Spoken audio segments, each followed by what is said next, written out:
And now what I want to show you, again, it's how to do a galantine, that is boning out the whole chicken to do a type of roll that we call a galantine or a ballotine.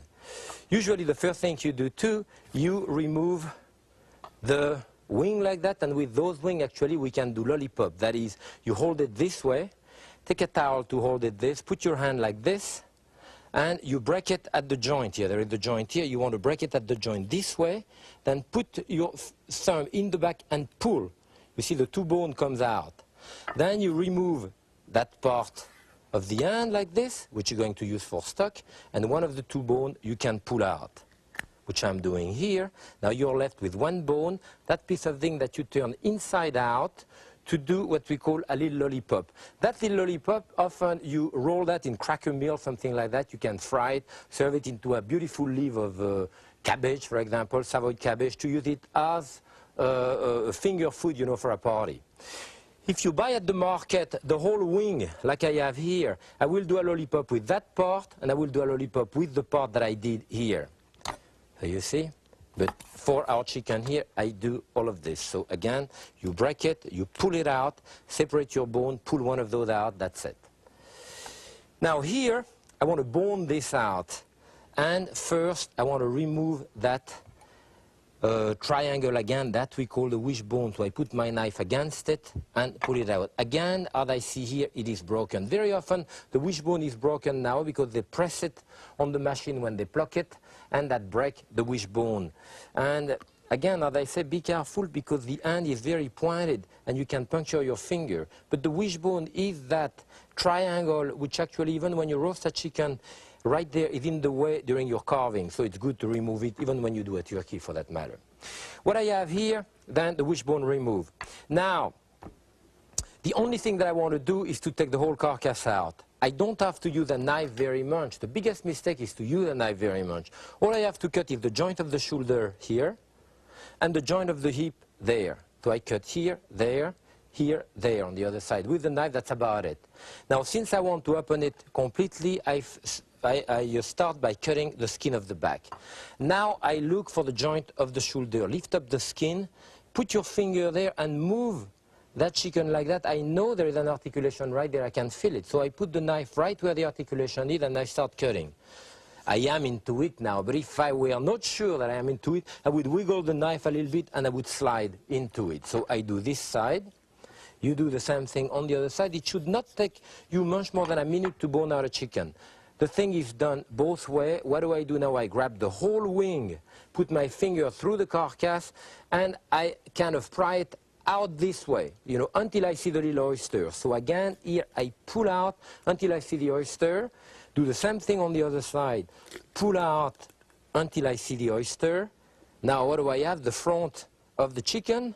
Don't worry about the fillet, we'll remove them later. Put your two fingers on each side of the sternum, and you pull down this way until the whole front of the carcass is clean. Put it down again. Now you grab your chicken by the leg here. Again, you cut that little oyster this way. Bring the knee higher so you can crack it open. Cut through the sinew, pull out. Same thing on the other side. Cut the oyster, break it, and pull out. What do I have now? I have the chicken, basically the whole carcass, bone out, as you can see now. The whole carcass is removed, and here is the carcass.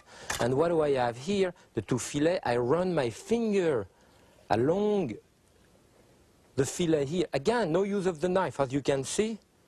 You know, my finger, that's it, along the bone, removing again that fillet. I have the whole carcass here. What I have cut is the joint here and there, here and there. That corresponds, that's for stock of course, that corresponds to those four bones. This is the place where it's being held, that's it. Now, if I want to use the fillet here that I want to use, there is that long sinew into the fillet that I want to remove. What you do, you hold, I don't know if you can see here, the end of that sinew, you hold it with a towel, put your knife flat, and what you're going to do is just to scrape it, you see. I scrape it, and now I have that old sinew which was inside the fillet. Then the fillet goes back into shape, more or less. This is done. You do, of course, the same thing with the fillet from Turkey or something like this. And again, we have it here. Okay, we put that on the side. Now, if I want to continue boning this out, I have to take the bone of the leg. So what do? I take the end of it again and cut all around, at least to be able to grab it, you know. But I don't cut much. I won't use much knife. I use the side of the knife. Now, you can hear it. I'm scraping the bone. That's all you do. Scraping the bone. So I scrape the bone here until I am at the articulation of the knee. Now, I could cut the articulation of the knee, but it will be hard after to go on. So what I do, on the contrary, now I cut all around the articulation. You know, going with your knife like that, you go all around, and now that I have passed the articulation, then I start scraping again. What do I have here? The thigh bone, the drum bone. Where am I? Am I here? Now, I don't want to cut this now because the skin is going to shrink during cooking. So use the back of your knife and break it so that you can remove that and keep this. When your galantine is cooked, you can trim it later on. So we do this. Again, the same thing on the other side. Remember that when you do this, in terms of technique, the techniques are the same each time. If you do a quail, if you do a duck, if you do a pheasant, if you do a chicken to saute, if you do a chicken to grill even, or other type of pheasant, you always cut into the same joint to separate it. So it becomes very important. Even to carve in the dining room, you always cut into the same place. Again, I remove the wishbone. Now, the only thing left is the bone here, which sometimes we leave, sometimes we remove. If you want to remove it, I'm holding it underneath, and again, here cutting all around under the articulation. Now I can stand the bone on its own and press it down like this, as you can see, and pull it out. That really doesn't matter. I can flap that back into it. The same thing here. And I push it down, and now my chicken is totally deboned. I mean, the idea there is to have the same layer of meat all over. So I'm placing this here to reorganize Mother Nature a little bit. If you want to have some there, you can lift up a little bit of the breast here. The idea, as I said, to have one layer of skin, one layer of meat, which you can then stuff. What we want to do here is put a little bit of salt and freshly ground pepper. And there I have a stuffing of, very simple stuffing of spinach and puree of mushroom. What you want to do is to push a bit of that stuffing into the leg. Remember to stuff your leg here. And then the rest, there is hundreds of different types of stuffing, of course, that you can do. This happens to be a whole vegetable stuffing.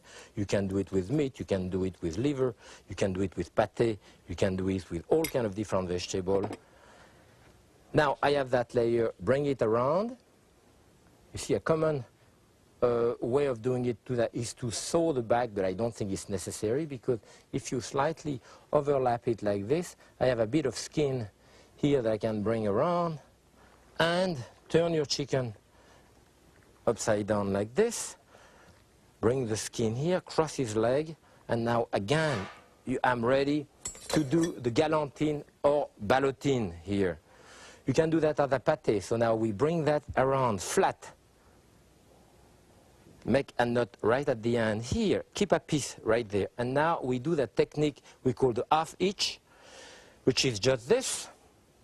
But when you do the loop like that, grab that loop and make it slide underneath gently. Then bring it here and ease it into it. Just don't pull on it. Again, slide it underneath. You make it just as close as you want. You don't want to squeeze it too much. If you have a stuffing, it depends on your stuffing, especially if you have eggs in your stuffing and raw meat, because it will tend to expand a little bit, you know.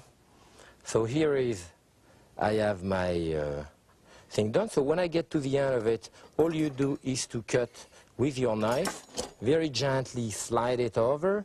If I don't have enough skin here, you know, try to bring a little piece of the skin against it, and if my stuffing is not leaky here, but if it was a leaky stuffing and I would be afraid, I put a little piece of aluminum foil right there. You do the loop underneath to make it on top like it is in the bottom, fold it again gently and attach it wherever you start. You now have what we call un poulet en saucisse or a galantine. You can do that ahead, and now you're ready to cook it.